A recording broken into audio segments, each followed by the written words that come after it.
At her late husband's funeral, a woman named Sarah suddenly began to laugh uncontrollably, a response that seemed wildly out of place in the somber setting. The mourners, including his parents, were initially taken aback by this unexpected behavior. Concerned and confused, they watched as Sarah's laughter turned into an uncontrollable fit, raising alarm about her well-being. Realizing that something was seriously wrong, his parents called 911, worried that Sarah's laughter was a sign of a medical emergency. Everyone in Jason's life was absolutely heartbroken upon hearing the news that he passed away. It might sound cheesy, but he was really the kind of person who lit up an entire room when he walked into it. He always had a smile on his face. He was kind to everyone. And in short, everybody absolutely loved him. He had a great job, he and Sarah had recently bought a house together, and they were even planning to start a family. It seemed like everything was going truly perfect in his life. Perhaps that's why his passing came as such a shock to everyone. It had been so unexpected. On one terrible day, Jacob had gotten in a fatal car accident on the way home from work. Nobody had even gotten the chance to say goodbye, which may well have been one of the most difficult things to accept for many of the people around him. And, of course, it was the most difficult for his family and Sarah, as they would probably miss him the most. But they had no time to grieve yet. They still needed to take care of the funeral. Ever since Sarah had started dating Jason, she fit right in with his family. They liked her a lot, and they immediately treated her as one of their own. Sarah always joked that, thanks to Jason, she had found her bonus parents, but in reality, it was not even a joke. She truly felt that she had found a second home, a second family. So now, during this difficult time, it only made sense for Sarah and Jason's parents to work together to arrange everything. She even stayed the night in their guest room a few times. Her own parents would be flying over soon from France, where they had decided to spend their retirement. As soon as they heard the news, they booked the first flight they could get. However, Sarah seemed to be doing well, seeing the circumstances. Nobody ever saw her cry, and she seemed to be more focused on arranging the funeral and helping Jason's parents than dealing with her own grief. "Sarah, you have to take some time to feel the pain," Jason's mother told her, but Sarah just waved it off, saying, "Don't worry about me, I'm fine."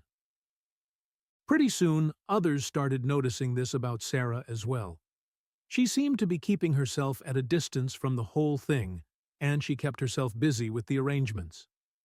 Whenever anyone told her to go home and get some rest, she pretended that she didn't hear it. "I don't know how she's doing it. I know I could never," one of Jason's aunts whispered one day.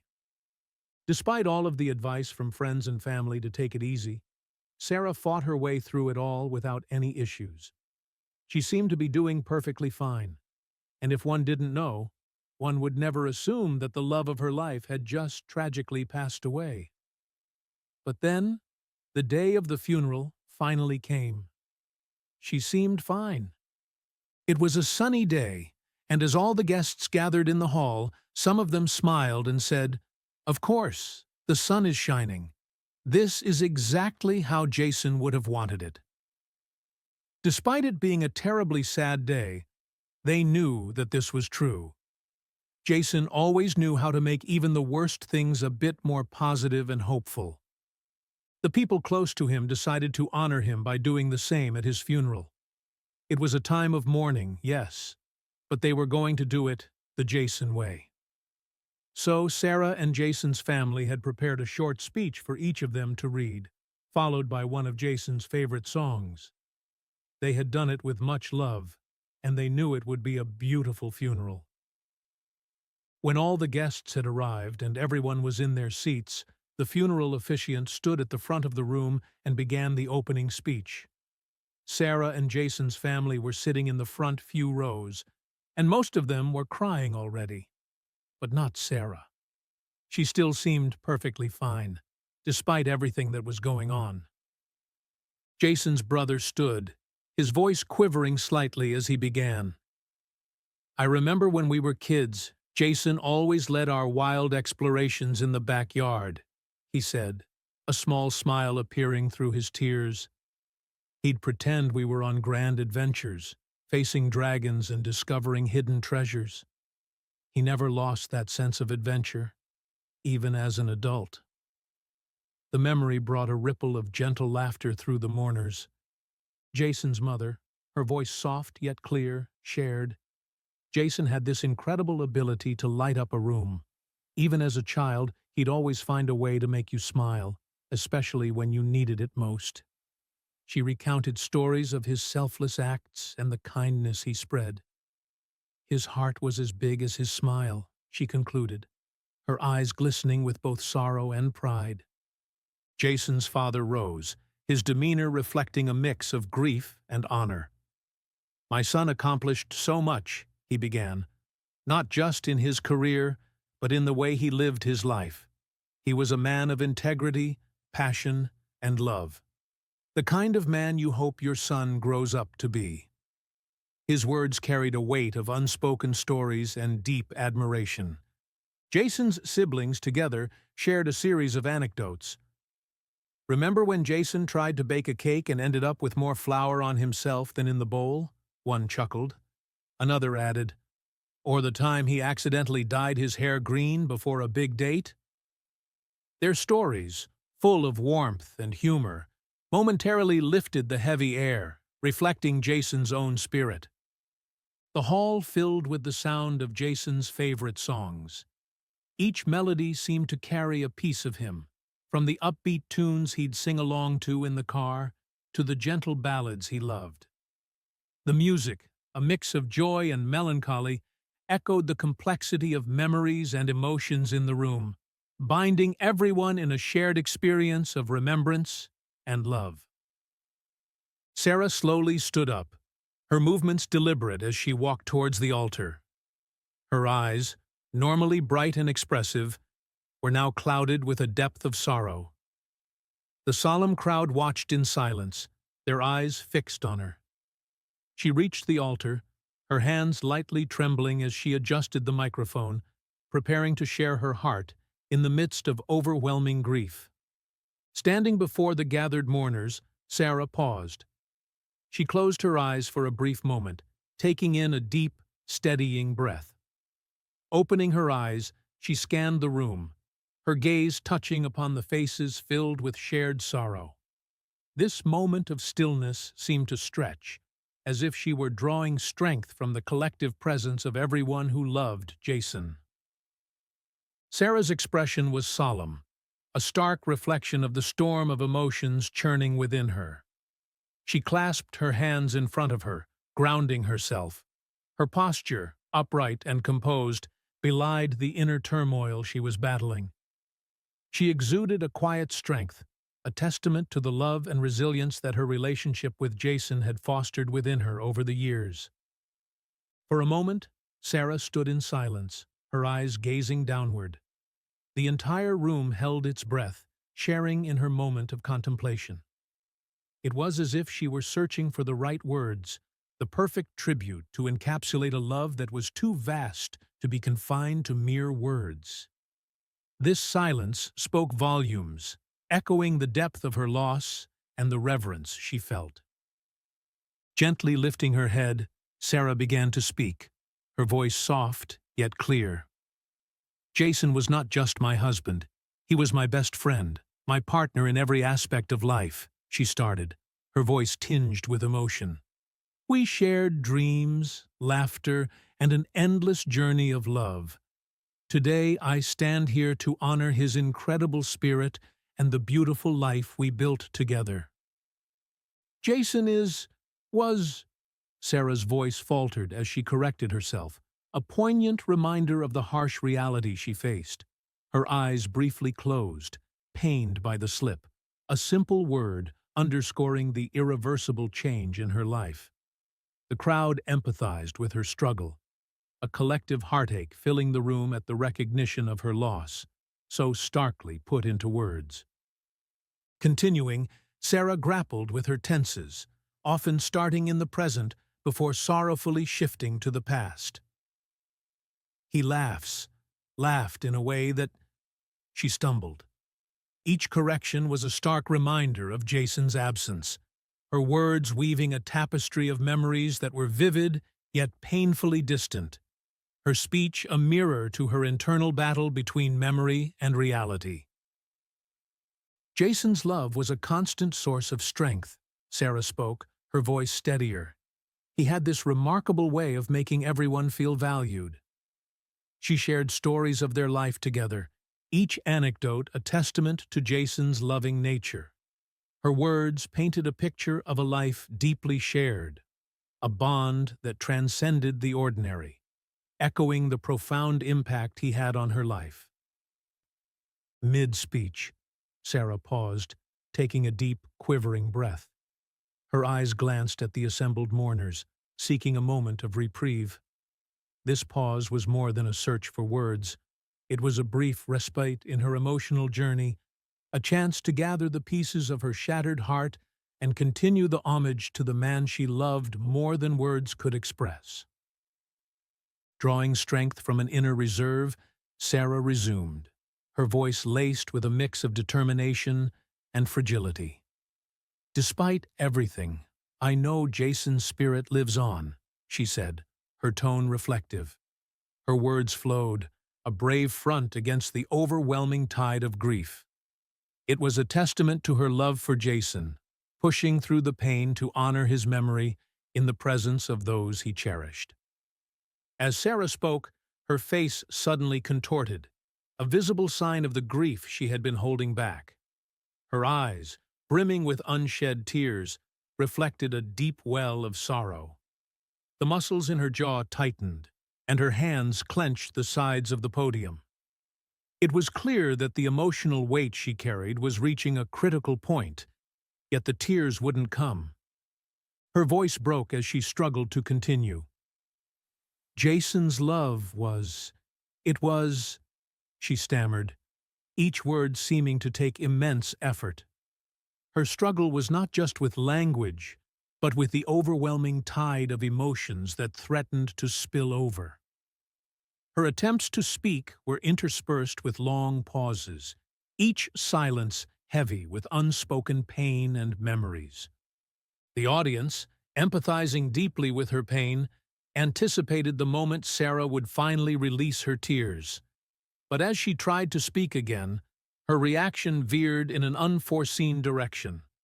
A faint, unexpected sound escaped her, not of weeping, but something entirely different. The room tensed, unsure of what was unfolding before them. A tense silence enveloped the crowd, their eyes fixed intently on Sarah. The air was thick with anticipation, a collective holding of breath as they awaited her next words. The uncertainty of the moment hung heavy, the atmosphere charged with a mix of concern, confusion, and an inexplicable sense of something about to break. Sarah's expression suddenly shifted, a change so subtle, yet profound. Her eyes, which had been brimming with sorrow, now sparkled with an unrecognizable glint. The corners of her mouth twitched, and her stance relaxed.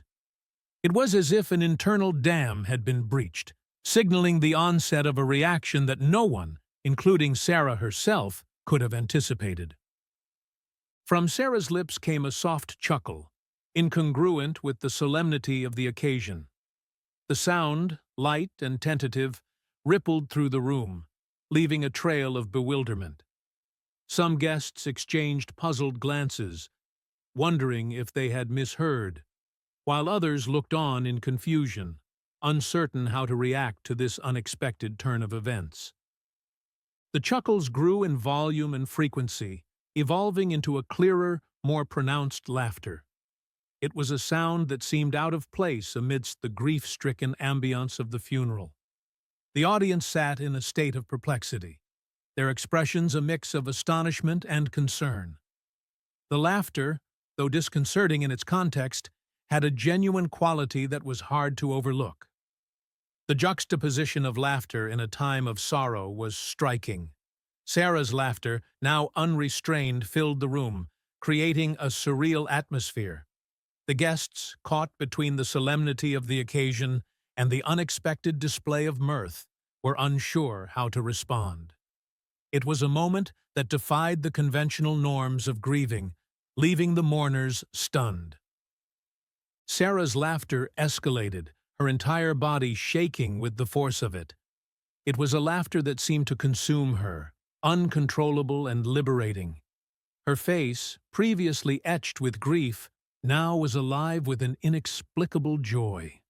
The sight was both alarming and oddly moving, as if witnessing a release of pent-up emotions too powerful to be contained any longer.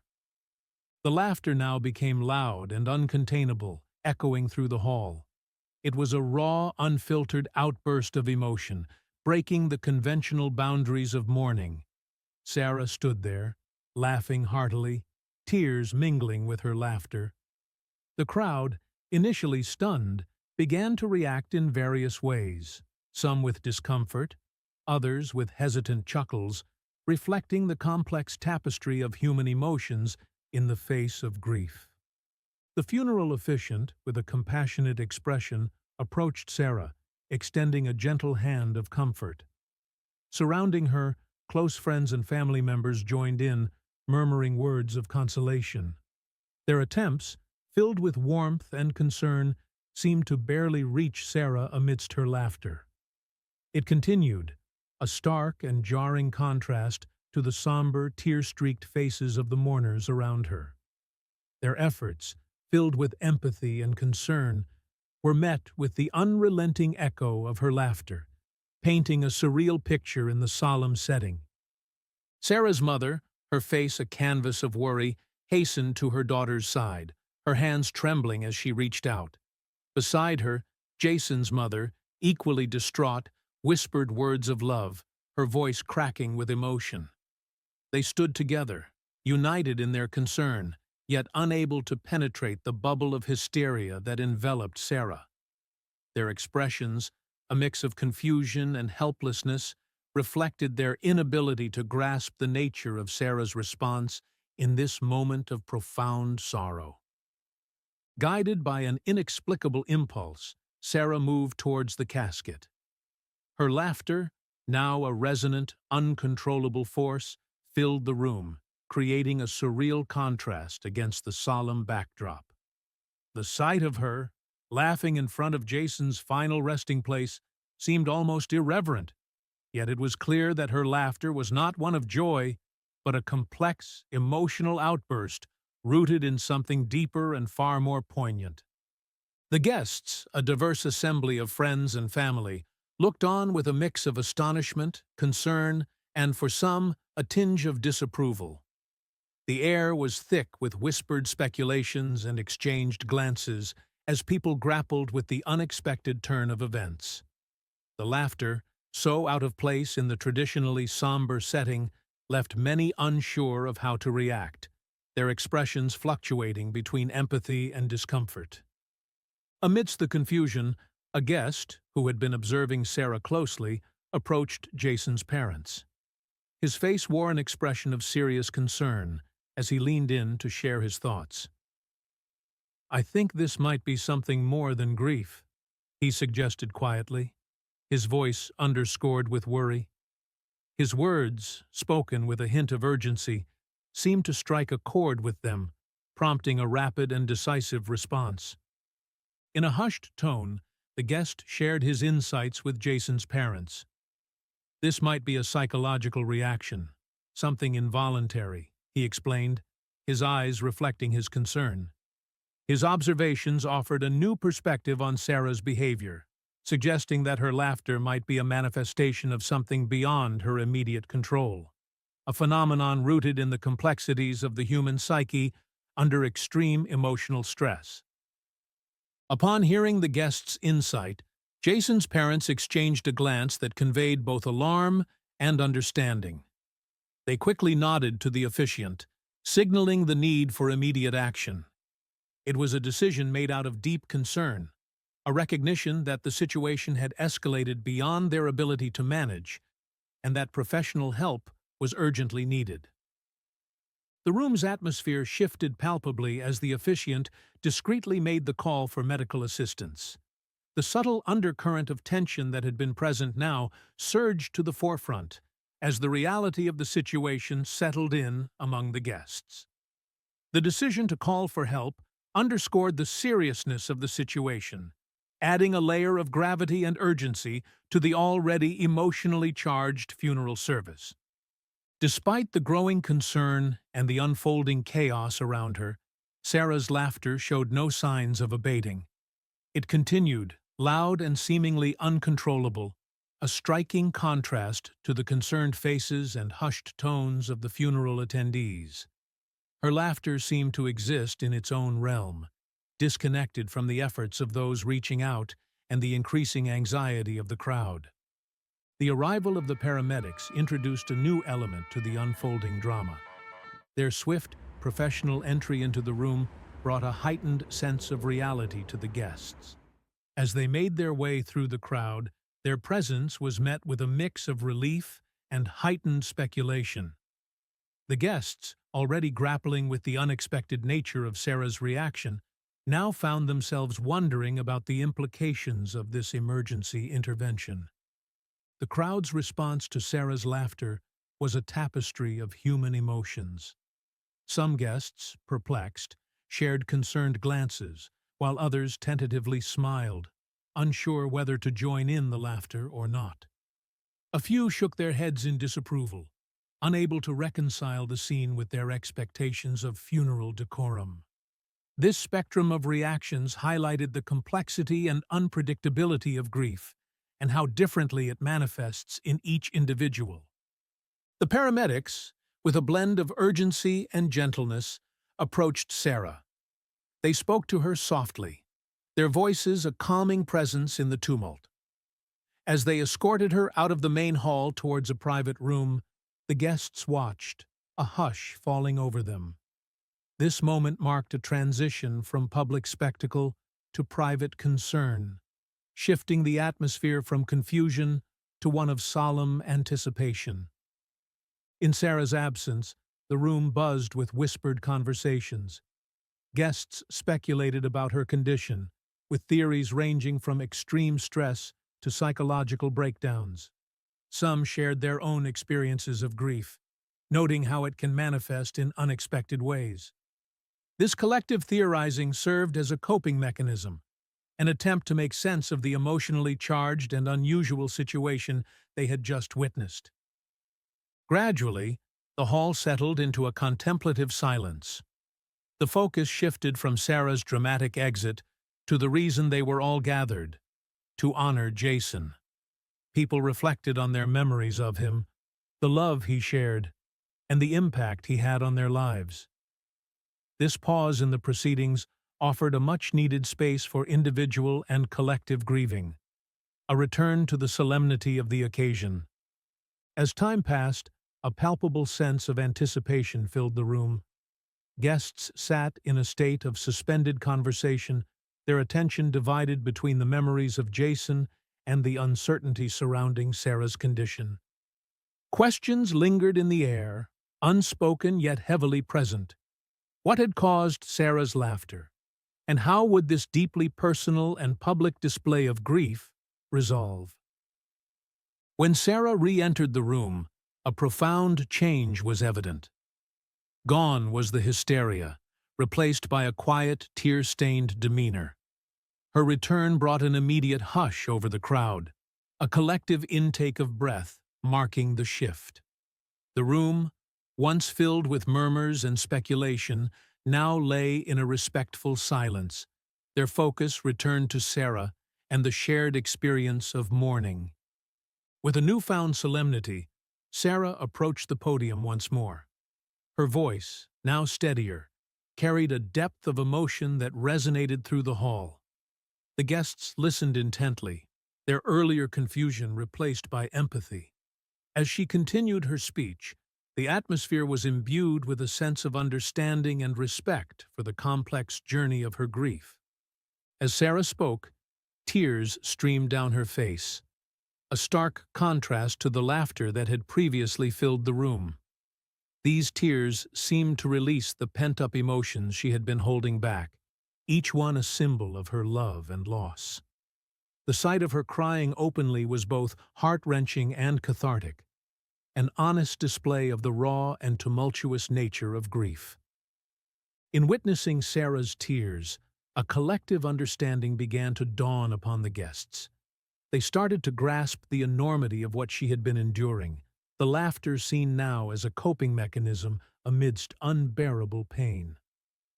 This realization brought a new level of empathy from the mourners, replacing earlier judgments with a deeper appreciation of the varied expressions of grief. Sarah's speech, now interwoven with her tears, transformed into a powerful tribute to Jason. Each word she spoke was laden with love and sorrow, a heartfelt homage to the man she had lost. Her tears, far from a sign of weakness, became a testament to the depth of her love and the profound impact of her loss, a moving and fitting tribute to Jason's memory. Sarah's voice softened as she addressed the room. "My laughter," she began, "was an involuntary release of emotions. It was my body's way of coping with the overwhelming pain and sadness that I've kept bottled up since Jason passed." Her explanation, offered with vulnerability, illuminated the complexity of her grief, providing clarity to the earlier confusing display of emotion. It was a moment of profound honesty and self-awareness. "I've realized," Sarah continued, "the power of the tears I hadn't allowed myself to shed. Each uncried tear was a weight, a burden of unexpressed sorrow." Her acknowledgement of this burden resonated with many in the room as they reflected on their own experiences with grief. Sarah's words painted a vivid picture of the internal struggle she had been facing, a silent battle against an ocean of repressed emotions. Gathering her strength, Sarah concluded her speech. "Jason, you will forever be in my heart," she said, her voice imbued with love and loss. "Your spirit and our memories will always be a part of me." Her final words were a poignant tribute, a mixture of goodbye and an enduring promise of remembrance. It was a farewell not just to the person Jason was, but to the shared future they would never have. As Sarah stepped away from the podium, the funeral resumed its course. This moment marked a new beginning in her journey of healing. The rest of the service was reflective, a collective honoring of Jason's life and legacy. For Sarah, it was the first step on a long path towards reconciliation with her loss, a path marked by the love and support of those around her. In the days following the funeral, Sarah faced the reality of her journey ahead. She accepted that it would be long and challenging, but she was committed to honoring Jason's memory in her healing. "I will carry you with me always," she whispered to herself, a promise to keep the essence of their love alive. Her path forward was one of remembrance and resilience, a testament to the enduring power of love even in the face of loss.